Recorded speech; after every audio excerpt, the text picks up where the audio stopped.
Ana şu an tutayda tüvölümüne halife başımız Ak Muhammed Tapar hem de men şehirde ağam dip Filap halife başım Ak Muhammed Tapar ömrümde kuvveliyen başım hiç açın gönlüde açşen elimden yok gönlüde değişen elimden yok en ağa doğan yer olşen ne mi diyeyim şunun için ağam gönlün alma şunun için Ak Muhammed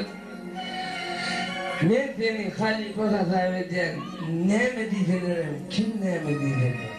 men aydım ulandım aydım öğrendim aydım